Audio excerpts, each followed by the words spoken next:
Glórias a Deus. Pai, toma a direção de todo esse momento de ministração da Tua palavra. Senhor, que aquilo que eu orei, que te pedi, Pai, que está no meu coração, meu Deus, venha a ser direcionado conforme a Tua vontade, o Teu direcionamento, e que Teu Santo Espírito venha falar a cada coração conforme a Sua vontade, Senhor. E vem, meu Deus, ministrar nas nossas vidas, já repreendendo todo espírito, meu Pai, contrário, todo espírito que de alguma maneira tentar atrapalhar este culto, roubar, meu Deus, a atenção, o momento da palavra, Deus, meu Pai, e que mais uma vez nós venhamos diminuir, que o Senhor venha crescer, porque tudo aqui, Pai, é para a Tua glória, Pai. Somente o Senhor, meu Deus, é o único digno de honra, louvor e adoração. Amém. Meus irmãos, eu vou ler somente um versículo, que está em Mateus capítulo 6, no versículo 9. Se você não estiver aí com a sua Bíblia, você pode acompanhar aí no Data Show. É somente um versículo.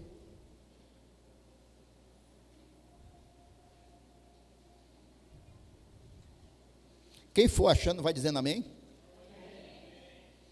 Os améns estão pouco. Mas vamos ler este versículo, irmãos. Portanto, orem assim: Pai nosso que está nos céus, santificado seja o teu nome. Amém? Vamos toda a igreja ler, juntamente com o pastor, aqui olhando para o Data Show. 1, 2, 3. Portanto, orem assim: Pai nosso que está no céu, santificado. Amém?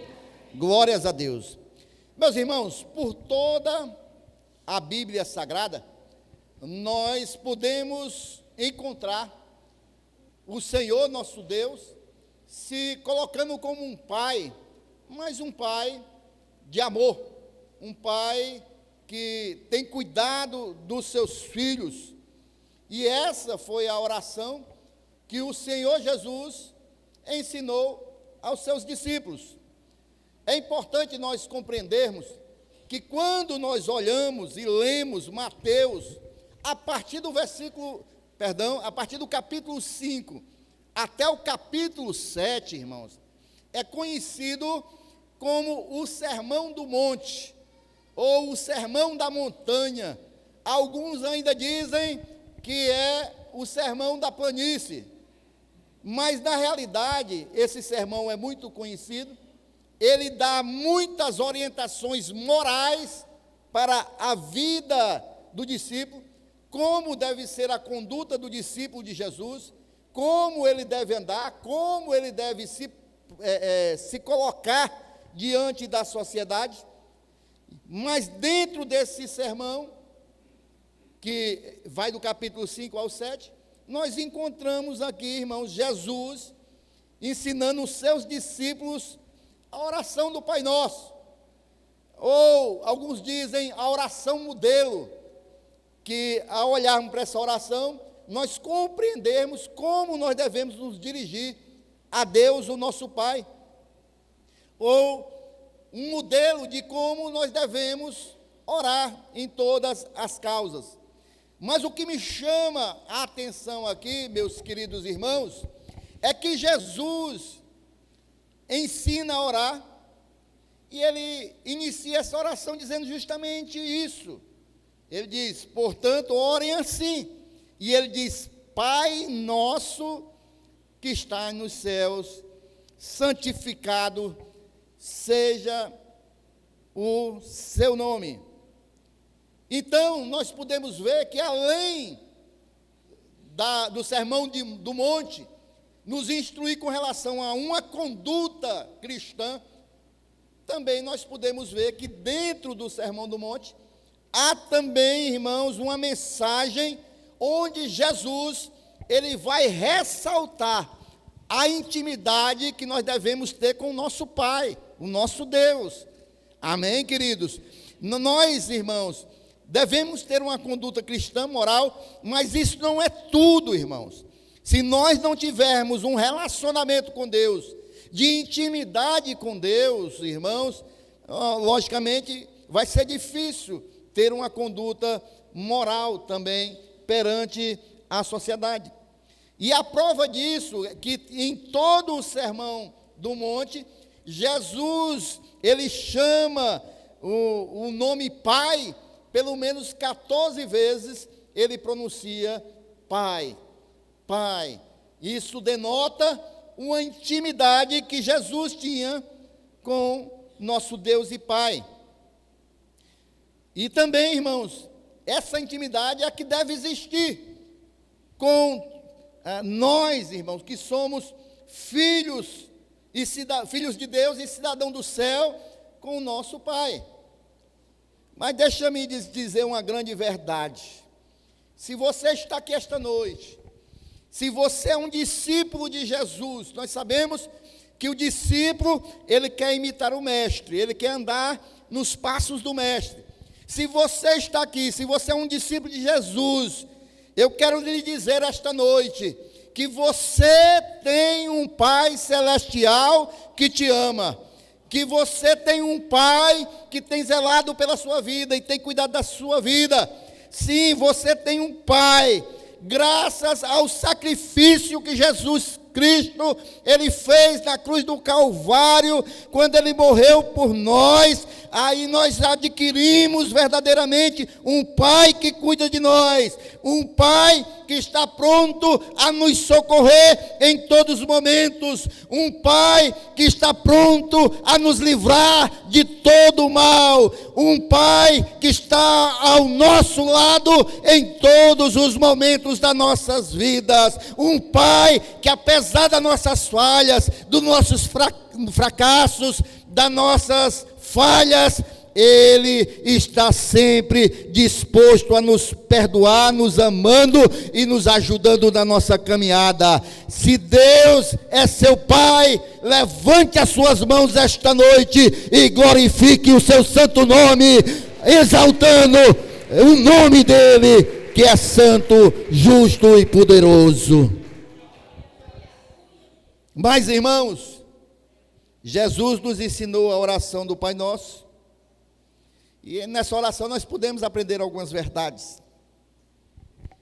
A primeira verdade que eu quero meditar com você esta noite é que quando nós oramos dizendo Pai Nosso que está nos céus, a primeira coisa que eu aprendo aqui, irmãos, é que o mesmo Pai que cuida de mim é o Pai que cuida de você. Porque nós estamos orando que Ele é o Pai nosso que está nos céus. Ele é o Pai de todos aqueles que creem verdadeiramente, e mais na frente eu vou falar sobre isso, que Jesus nos reconciliou com Deus. Então, a oração do Pai Nosso, a primeira coisa que ela faz, irmãos, é eliminar o egoísmo. É eliminar o egoísmo. Porque Ele é o Pai nosso, Ele é o Pai de todos nós. Então, ela elimina logo o egoísmo, porque o mesmo Pai que cuida de mim, cuida também de você. Esta oração nos faz entender por que é que nós nos cumprimentamos como irmão, porque nós temos o mesmo Pai. Ele é o Pai nosso que está nos céus. Queridos, neste culto de hoje, irmãos, aqui, tem reunidos aqui, irmãos, vários irmãos de características diferentes. Aqui tem um mais altinho, um mais baixinho, um mais escurinho, um mais branquinho. Um nasceu no Rio de Janeiro, outro nasceu lá em Pernambuco, ou na Paraíba, não sei. Eu sei, da minha bênção nasceu lá nas terras benditas da Itapipoca. Então, cada um de nós aqui tem uma origem, irmãos, e tem um grau, um nível diferente do outro, no aspecto terreno, mas todos nós, irmãos, aqui servimos o mesmo Deus e temos o mesmo Pai que mora no céu, amém? Então, todos nós somos irmãos, independente das diferenças que nós podemos ter aqui, no mundo material, nós somos filhos do mesmo Pai espiritual, que é o nosso Pai que está nos céus. Na semana passada, os irmãos que estiveram aqui no culto de domingo, testemunharam que eu pedi, eu e a minha esposa Rosinha, nós fomos lá para a porta, nós queríamos cumprimentar os irmãos, e ali nós ficamos. Eu cumprimentei quase todos os irmãos, e quase todos que tinham vindo aqui pela primeira vez, várias pessoas diferentes, mas estava eu e a Rosinha lá dizendo: a paz do Senhor, meu irmão, porque todos nós somos irmãos e filhos de Deus. Amém, irmãos? Então, irmãos, todos nós somos filhos do mesmo Pai. A primeira coisa que, quando eu oro Pai Nosso, eu estou dizendo que Ele é o nosso Pai, é Pai de todos. A segunda coisa, quando eu oro a oração que Jesus nos ensinou, quando nós dissemos Pai Nosso que está nos céus, nós aprendemos que temos um Pai no céu, que Ele nos ama, Embora, irmãos, o mundo aí fora levante aí vários deuses que nós sabemos que não são verdadeiros, nós sabemos que só existe um Deus, único e verdadeiro, que é criador dos céus e criador da terra, e esse Deus é um Deus amoroso e tem um coração terno, porque se Ele não fosse amoroso, Ele não tinha enviado o seu único Filho, Jesus Cristo, para morrer pelos nossos pecados. Então, Ele tem muito amor no seu coração. A Bíblia deixa bem claro que Deus, Ele é um Pai, e Ele conhece muito bem as nossas fraquezas, e Ele se compadece de nós.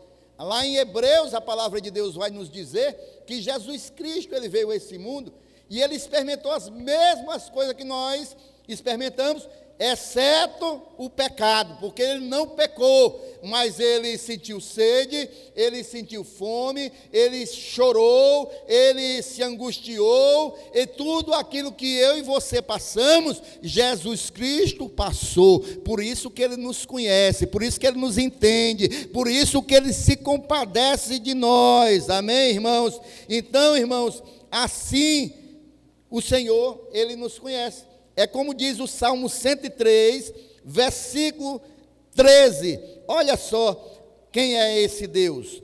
Como um pai se compadece de seus filhos, assim o Senhor se compadece dos que o temem, ou seja, dos que o respeitam. Então, Deus, Ele se compadece daqueles que têm temor ao Senhor. E eu quero ilustrar essa passagem do amor de Deus, eu quero muito a sua atenção esta noite, com uma passagem muito conhecida da Bíblia, que representa muito bem esse amor de Pai que Deus tem por cada um de nós, amém? Quando Jesus, Ele contou a parábola do filho pródigo, que está lá em Lucas 15, a partir do versículo 11, os irmãos vão me dar licença que eu vou ler todo esse texto, para que nós possamos compreender o tamanho do amor do nosso Deus. Amém, irmãos? Jesus continuou: certo homem tinha 2 filhos. O mais moço deles disse ao pai, olha o que o mais novo disse para o pai dele: pai, quero que o senhor me dê a parte dos bens que me cabe. E o pai repartiu os bens entre eles. Passados não muitos dias, o filho mais moço, ajuntando tudo o que era seu, partiu para uma terra distante e lá desperdiçou todos os seus bens, vivendo de forma desenfreada. Nós vimos que ele pegou a herança dele, foi para uma terra distante e desperdiçou tudo aquilo que o pai dele deu a ele como herança. Depois de ter consumido tudo, sobreveio aquele país uma grande fome. Geralmente, quando a Bíblia diz que veio uma grande fome, foi uma grande seca. E ele começou a passar necessidade. Então, ele foi pedir trabalho a um dos cidadãos daquela terra. E este o mandou para os seus campos a fim de cuidar dos porcos. Ali ele desejava alimentar-se das alfarrobas da comida que os porcos comiam, mas ninguém lhe dava nada. Então, caindo em si, disse: quantos trabalhadores de meu pai têm pão com fartura, e eu aqui estou morrendo de fome. Ele se recordou como era a casa do pai dele. Vou me arrumar, voltar para o meu pai e lhe dizer: pai, eu pequei contra Deus e diante do Senhor. Já não sou digno de ser chamado de seu filho. Trate-me como um dos seus trabalhadores. E arrumando-se, foi para o seu pai. Vinha ele ainda longe, quando seu pai o avistou e, compadecido dele, correndo, o abraçou e beijou. E o filho lhe disse: pai, pequei contra Deus e diante do Senhor, já não sou digno de ser chamado de seu filho. O pai, porém, disse aos servos: tragam depressa a melhor roupa e vistam nele, ponham um anel no dedo dele e sandálias nos pés. Tragam e mate um bezerro gordo, ou algumas versões dizem, irmãos, um bezerro cevado. Vamos comer e festejar, porque este meu filho estava morto e reviveu, estava perdido e foi achado. E começaram a festejar. Amém, irmãos? Vamos ficar somente até aí. Então nós vimos, irmãos, que um pai tinha 2 filhos, e o mais novo pede a sua herança e vai fazer o que ele quer da sua vida. Na mentalidade dele, provavelmente, ele dizia: eu vou em busca da minha liberdade, eu vou viver a minha vida sem ninguém se intrometer. Mas só que a liberdade que ele esperava não foi bem essa. Não foi bem essa. E o pior, ele pediu a herança quando o seu pai ainda era vivo. É como se estivesse desejando a morte do seu pai. Mas aí, irmãos, o pai, com dor no coração, o pai vai, irmãos, repartiu com ele a herança. E ele ajunta tudo e vai morar numa terra distante, irmãos. Quantos hoje, irmão, estão querendo viver a sua vida de qualquer jeito e vão viver distante do Pai Celestial? Querem viver distante do Pai Celestial, não querem ouvir falar de Deus, não querem saber da vontade de Deus. E aí, irmãos, eles fazem isso pela sua própria escolha, assim como esse jovem da parábola. Ele escolheu viver distante do Pai. Não foi o pai que queria viver distante dele, mas ele escolheu. Quantas pessoas hoje estão vivendo distante de Deus por escolha própria? Acham que vão ser felizes, acham que vão encontrar a verdadeira felicidade.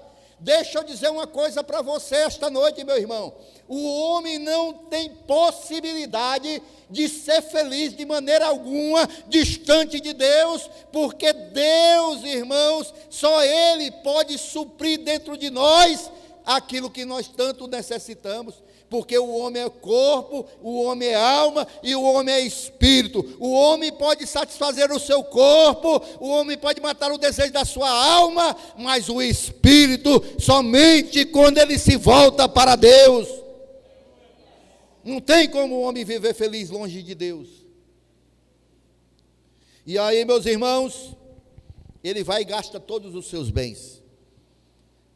Como pessoas que não tiveram o entendimento de como foi duro os pais conquistarem algo. Esse jovem pega tudo aquilo que foi talvez muitos anos de trabalho do seu pai, desperdiça tudo. Desperdiça tudo, irmãos. Uma vida dissoluta nos prazeres, nas orgias. E não é prazer nem orgia, irmãos, que vai nos trazer felicidade, não, irmãos. Eu sou testemunha disso, irmãos. Os irmãos conhecem o meu testemunho. Porque com 17 anos de idade, irmãos, eu estava dentro de um navio, de cidade em cidade, de estado em estado, conheci esse Brasil todinho, de ponta a ponta, sozinho, 17 anos, cheguei no Rio de Janeiro, fiz 18, com 18 anos. Parava num porto, orgias, bebedice, fazia o que vinha na telha. Mas sabe o que acontecia, irmãos? No outro dia tinha um vazio na minha alma tão grande, irmãos, que eu ficava me perguntando o que eu estava fazendo naquelas festas, naqueles prazeres, naquelas coisas, porque esse vazio que estava dentro de mim, irmãos, somente Deus pode preencher, e foi o que aconteceu no momento que eu entreguei minha vida para Jesus. Fumava, bebia, fazia tudo que não prestava. Vivi muitos anos assim, irmãos. Quase 5 anos da minha vida, nessa vida. Depois que eu saí da marinha, continuei. Mas não é isso que preenche, irmãos. Esse jovem gastou tudo o que ele tinha, buscando essa falsa felicidade. Uma felicidade que é passageira, irmãos. Uma alegria passageira, uma alegria momentânea, uma alegria, irmãos, influenciada por bebidas ou drogas, seja lá o que for, mas aquilo não é permanente, irmãos, porque a alegria permanente é a que eu tenho hoje, que eu tenho uma família, eu tenho uns irmãos em Cristo, eu sento numa mesa, a gente come uma pizza, toma Coca-Cola, fala das coisas de Deus, abraça um outro, se preocupa com o outro, e vamos vivendo a vida glorificando a Deus, porque quem tem Deus na sua vida, essa é a verdadeira alegria, irmãos.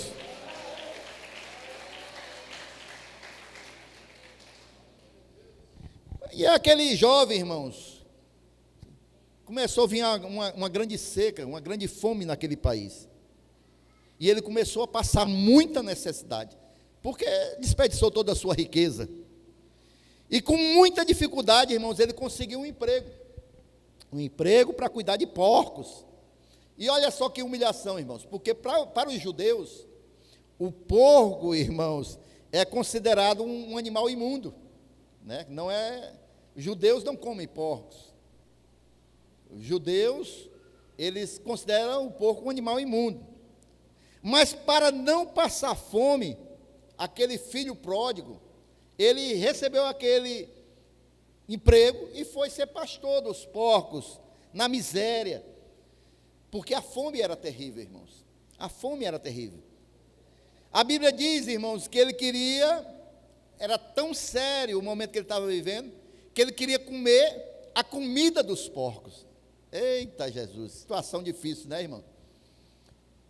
E eu não duvido da palavra de Deus nem um milímetro, muito menos nessa parte, irmãos. Porque a fome, ela faz coisas terríveis com o ser humano. Cadê o Erlon? Está aí? Ah, tá bom. O Erlon tem uma história muito interessante com relação a isso, viu? O Erlon, ele fez justamente aqui o que aconteceu com o filho pródigo. Um dia ele vai dar esse testemunho aqui. Morava no interior, casa a lamparina, passou o dia no roçado com o avô dele, sem comer nada. Chegou em casa, veio morrendo de fome. E a avó dele disse que a comida dele estava em cima do fogão, a lenha. E ele pegou lá uma panela e começou a comer, encheu o bucho, foi dormir. No dia a avó dele, meu filho não comeu não, ontem comi, vó, aí estava bom. Não, meu filho, sua comida está lá em cima do fogão, você comeu foi a panela que eu boto comida para os porcos. Porque fome, meu filho, e é bom, viu? O tempero bom é a fome. Acaba comeu, o resto das comidas, ó. E achou foi bom. E deixou a comida dele lá no cantinho, olha. Então, ele quis comer a comida dos porcos verdadeiramente. Porque, irmãos, a pessoa com fome. Mas aí, irmão, nesse momento, ele se lembrou de seu pai. A Bíblia diz que ele caiu em si. Vamos ver aí, a partir do versículo 17, perdão. Então, caindo em si, disse, ele pensou, começou a meditar, como é que eu tinha tudo na casa do meu pai, agora estou numa terra dessa, E ele começa a dizer: quantos trabalhadores do meu pai têm pão com fartura? Diga, pão com fartura. E eu aqui estou morrendo de fome. Os trabalhadores, imagine os donos da fazenda, né? Vou me arrumar, voltar para o meu pai e lhe dizer: pai, pequei contra Deus e diante do Senhor. Já não sou digno de ser chamado de seu filho. Mas, pai, pelo menos me trata como um trabalhador. Porque, como um trabalhador, na tua casa tem fartura. E eu estou aqui padecendo de fome. Deixa eu dizer uma coisa para os meus amados irmãos esta noite, irmãos. Quem sabe você está passando um momento de dificuldade na sua vida. Um momento de angústia, um momento de aflição. Eu quero te lembrar esta noite, meu irmão, que na casa do Pai tem fartura de pão. Amém, meus irmãos? Tem pão em abundância. Você entra na casa do Pai triste, mas sai com alegria. Você pode entrar aqui desanimado, faminto, mas você vai sair alegre, renovado, saltando na presença de Deus. Diga para o seu irmão ao seu lado: na casa do meu pai, ninguém passa fome. Amém, irmãos? Na casa de Deus ninguém passa fome não, irmão. Está triste, recebe alegria, irmãos. Está angustiado, recebe o alívio do Espírito. Aqui tem fartura de pão, irmãos. Tem pão com abundância. E ele partiu, então, na direção da casa do pai. Quem sabe dizendo, né? Assim que eu chegar lá, eu vou dizer: pai, eu pequei contra os céus, pequei contra o Senhor, não sou digno de ser chamado teu filho, me deixa ficar aqui como um dos seus trabalhadores. Mas quando ele se aproximou da sua casa, de longe, o pai o viu e o reconheceu. E aí, meus irmãos, o pai saiu correndo ao encontro desse filho. Eu creio que esse filho, irmãos, vinha com um cheiro que não era beleza, viu? Estava cuidando de porco. Eu creio que esse filho vinha só o farrapo, irmãos. Mas o pai foi ao encontro dele. O pai o abraçou. O pai o beijou, irmãos. Ele começou a dizer: pai, eu pequei contra os céus, pequei contra o Senhor, eu não sou digno de ser chamado teu filho. O pai interrompeu na mesma hora e disse para os empregados: ei, traz aí depressa a melhor roupa para vestir ele, traz um anel para colocar no dedo dele, traz umas sandálias para colocar nos seus pés, e trazei o bezerro cevado, porque hoje aqui vai ter festa, porque esse meu filho estava morto, mas agora ele vive. O pai, irmãos, não deixou nem o filho falar, irmão. Mandou buscar, irmãos, um bezerro cevado. Veja que ele não mandou buscar nenhum bezerro, foi um bezerro cevado. Sabe, na versão diz que era um bezerro gordo. Sabe o que é um bezerro cevado, irmãos? É aquele que fica sendo alimentado vários tempos, para quando ele for ser morto, ele está bem gordinho, irmãos. Isso quer dizer, irmãos, eu estou conjecturando, a palavra de Deus não diz isso, mas eu estou conjecturando que quando o filho foi embora, o pai já separou um bezerro, começa a alimentar ele, que quando o meu filho voltar, vai ter festa, ele vai estar bem gordinho, porque a festa vai ser grande. Porque o pai estava sempre esperando o retorno do filho, irmão. Porque o nosso Deus, ele sempre espera que seus filhos voltem para os seus braços. E é por isso que Deus nos ama, irmãos. Você pode dizer esta noite: eu tenho um pai nos céus que me ama. Então, irmãos, quando nós entramos na casa do pai, o filho encontrou fartura. Quando nós entramos na casa do pai, nós encontramos farturas, e tem muitos presentes que o pai tem reservados para nos dar. A primeira coisa, irmãos, que quando a gente entra na casa do pai, nós recebemos dele, irmão, são roupas novas. São roupas novas. O que são essas roupas novas, irmãos?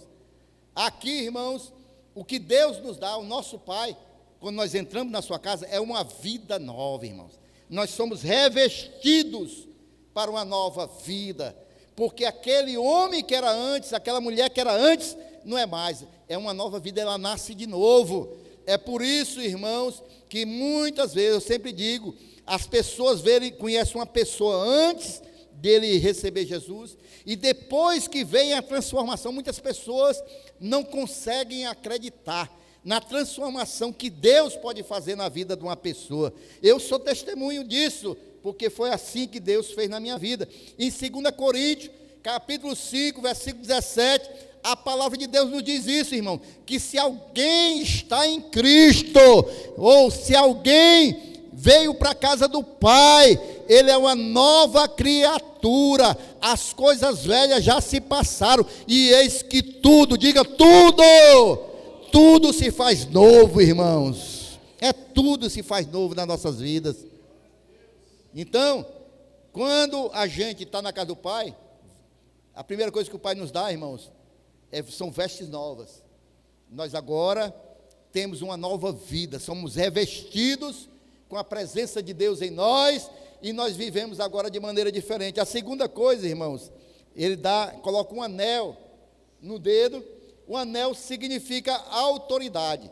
Naquele período, irmãos, todas as autoridades tinham um anel que o identificava. Os imperadores romanos, quando escrevia uma carta, botava uma cera e colocava ali a marca do seu anel para identificar ele, porque ele era uma autoridade. Aquele pai, ele coloca um anel no dedo do filho para dizer, olha, você não vai ser simplesmente um trabalhador, não, mas você vai ser o que você verdadeiramente é o meu filho amado.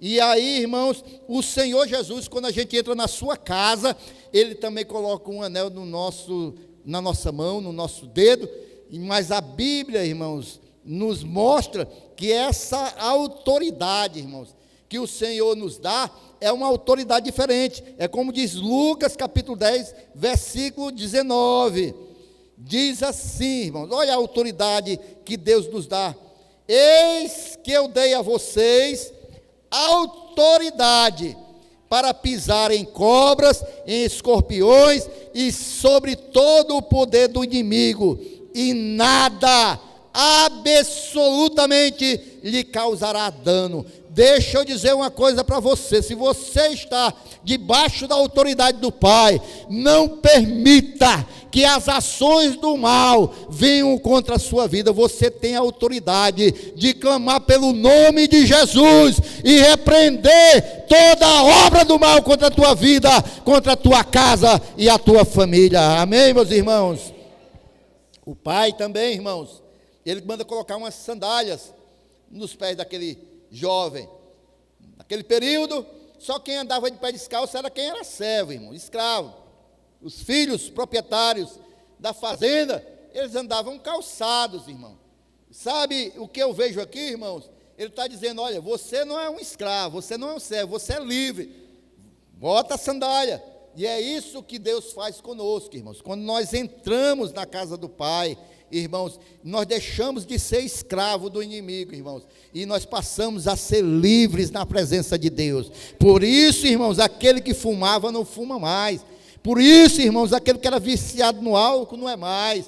Por isso, irmãos, que aquele que era viciado e escravo das drogas, Deus liberta, irmãos, porque na casa do Pai tem liberdade, irmãos. Olha o que o Senhor diz em Colossenses capítulo 1, versículo 13. É essa liberdade que o Senhor nos dá quando nós recebemos Jesus. Ele nos libertou do poder das trevas e nos transportou para o reino do seu Filho amado, e em quem temos a redenção, a remissão dos nossos pecados. Nós somos livres para servir ao Senhor. E ei, você é livre esta noite. Glorifique ao Senhor seu Deus, glorifique a Ele.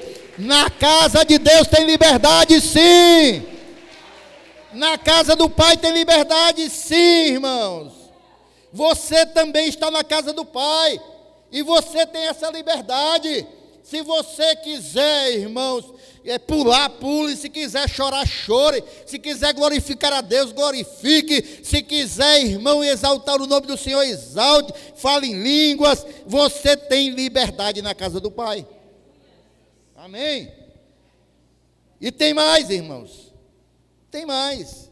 Aquele bezerro, irmãos, estava esperando o filho voltar. O pai estava cevando ele. Isso quer dizer, irmãos, que o pai sempre está esperando o filho voltar. Sempre está esperando. E esta noite, irmãos, é noite de você voltar para o braço do pai. Você que está distante. É noite de você dizer: rapaz, basta de eu viver essa vida distante do pai. Eu tenho um pai que me ama, por que eu estou vivendo distante dele? Ainda que você tenha errado, ainda que você venha fracassar, Pai, Ele pode lhe perdoar esta noite, e você recomeçar a sua história agora diferente, agora em obediência a esse Pai. Amém, meus irmãos? E a própria palavra de Deus diz, irmãos, que a festa, aquele pai fez festa, quando um filho se arrepende, quando um pecador se arrepende. Lá em Lucas mesmo, 15:10, diz que a festa no céu, quando um pecador se arrepende. Há uma grande festa, irmãos, porque o nosso Pai, Ele se alegra com o reconhecimento que nós somos dependentes dEle. Nós não podemos viver, irmãos, longe do Senhor. Para concluir, irmãos, quando nós oramos e dizemos Pai nosso que está nos céus, nós aprendemos que o nosso Pai está nos céus, mas está na terra também. Ele está nos céus, mas está aqui na terra também, irmãos. O céu, irmãos, é um lugar de santidade. Amém? Deus habita, por isso Deus habita nos céus, é um lugar de santidade. Mas nós um dia vamos morar lá também com Ele. Um dia nós vamos estar nesse lugar, porque lá não vai ter mais pecado. Nós vamos subir, Deus vai glorificar os nossos corpos, nós não vamos mais ter essas lutas contra o pecado, porque todos nós vamos estar glorificados, assim como Deus, o seu Filho, Jesus, é glorificado. Então, é verdade que Deus, o nosso Pai, irmãos, Ele é misericordioso, como eu já falei até agora, Ele é bondoso.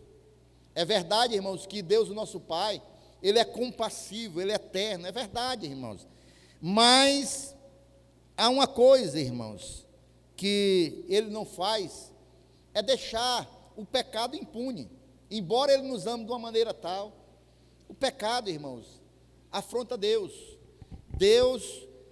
Isaías diz que o que faz separação de nós e Deus são os nossos pecados. Então, Deus, Ele não comunga com o pecado. É por isso que naquele momento, na cruz do Calvário, Jesus perguntou: meu Pai, por que me abandonastes? Naquele momento, irmãos, é porque os pecados do mundo todo estavam sobre Jesus. Jesus não poderia estar ali com seu filho, Ele veio justamente por isso. Deus, Ele não comunga com o pecado, e Ele não deixa o pecado impune. É por isso que lá em Pedro, irmão, 1 Pedro, capítulo 1, versículo 15 e 16, nós podemos ler pela palavra de Deus: pelo contrário, assim como é santo aquele que os chamou, sejam santos vocês também, em tudo o que fizerem, porque está escrito: sejam santos, porque eu sou. A santidade do nosso Deus, irmãos, exige que nós também busquemos essa santidade. E o que é ser santo, irmãos? É nos separarmos desse mundo, irmãos, tão corrompido, das coisas que desagradam a Deus. Isso é ser santo, é separado. A palavra santo quer dizer separado, separado das coisas que desagradam a Deus. Nosso Deus é santo, e Ele quer que seus filhos também sejam santos. Então, quando nós oramos dizendo Pai nosso que está no céu, significa dizer que o céu é a morada de Deus, o céu é um lugar santo, o lugar onde Deus está é um lugar santo. É por isso, irmãos, que lá, a palavra de Deus diz que é o lugar do seu trono, porque de lá Ele reina sobre tudo e todos. O Salmo 103:19 diz isso: O Senhor tem estabelecido o seu trono nos céus e o seu reino domina sobre tudo. Amém, irmãos? Então, queridos, é de lá, irmãos, que Ele enxerga todas as coisas. Ele conhece as nossas vidas, Ele sabe o que nós passamos. Então, o lugar de Deus é um lugar santo, Deus está acima de nós. Isaías também diz que os pensamentos dele são mais altos que os nossos pensamentos, e é por isso que nós devemos ter reverência e respeito a Deus. Há pessoas, irmãos, que não têm reverência. Há uma cantora aí, brasileira, que algum tempo atrás ela dizia: não, o cara lá de cima, o cara lá de cima. Que cara lá de cima, irmãos? Tem que ter temor a Deus, irmãos, reverência a Deus, respeito a Deus. Tem gente que, na igreja, logicamente não estava convertido, dizia: o cara lá em cima gosta de mim. Que cara, meus irmãos? Que cara! A gente tem que ter reverência, né? Então, meus irmãos, o Senhor nosso Deus, embora exista essa distância considerada que Ele está nos céus, e nós moramos aqui na terra, irmãos, mas, queridos, quando nós oramos ao nosso Pai, nós experimentamos a sua presença através do seu Filho Jesus e do seu Santo Espírito. E embora Deus faça o seu trono na terra, nos céus, Ele escolheu morar e habitar dentro daqueles que reconhecem a sua santidade, o seu poder e o seu plano salvífico. Porque a partir do momento que nós recebemos Jesus como Senhor das nossas vidas, o Espírito Santo vem habitar dentro daquela pessoa que reconhece o Senhor Jesus como Salvador. E é por isso, irmãos, que lá em João 14, do 8 ao 9, Filipe faz uma pergunta para Jesus, né? Senhor, como é que ele pergunta? Senhor, mostra-nos o Pai, e isso nos basta. Aí Jesus disse para o Filipe: Filipe, há tanto tempo eu estou convosco, e não me tens conhecido. Quem me vê a mim, vê o Pai. Jesus veio para isso, irmãos, para revelar o Pai. Mas a partir do momento que Ele subiu, Ele envia o seu Santo Espírito, que está aqui esta noite, que está falando aos nossos corações aqui. É o Santo Espírito de Deus, é Ele que convence o homem, irmãos, do pecado, do juízo e da justiça. Coisas que os homens não podem fazer, é o Espírito Santo de Deus que faz. Amém, meus irmãos? E para concluir, irmãos, só quero dizer para os meus amados irmãos, que a vida aqui neste mundo não é fácil, é verdade. Nós passamos muitas pelejas, aflições, a vida é dura, é verdade, irmãos. Todo dia nós enfrentamos crises, enfrentamos problemas, enfrentamos situações adversas, aflições. A vida, irmãos, é uma luta constante. A vida, irmãos, é feita de lutas, de provações, e não é fácil passar nos mares adversos, amém, irmãos? Mas nós, irmãos, podemos encontrar consolo aqui nesta vida, nas duas primeiras palavras dessa oração de Jesus. Primeiro, o Pai, nós temos um Pai, que nos momentos de aflição nós podemos ir até Ele, nós podemos buscar esse Pai. Ele está sempre de braços abertos, como aquele pai da parábola. Ele está sempre aguardando que nós nos voltemos para Ele. E também, irmãos, quando diz nosso, porque verdadeiramente nós temos um Pai no céu, no trono de glória, que é um Pai nosso, está cuidando das nossas vidas. Amém, irmãos? Então, irmãos, nesta noite, tome posse desse grande privilégio. Você tem um Pai no céu, um Pai que pode chamar, um Deus que pode chamar de Pai. E esta noite, para esclarecer, eu quero que você coloque aí, minha filha, João capítulo 1, versículo 12. E como é que eu faço para me sentir um filho verdadeiro desse Pai? A palavra de Deus nos instrui, irmãos. Vamos lá, igreja. Mas a todos quanto o receberam,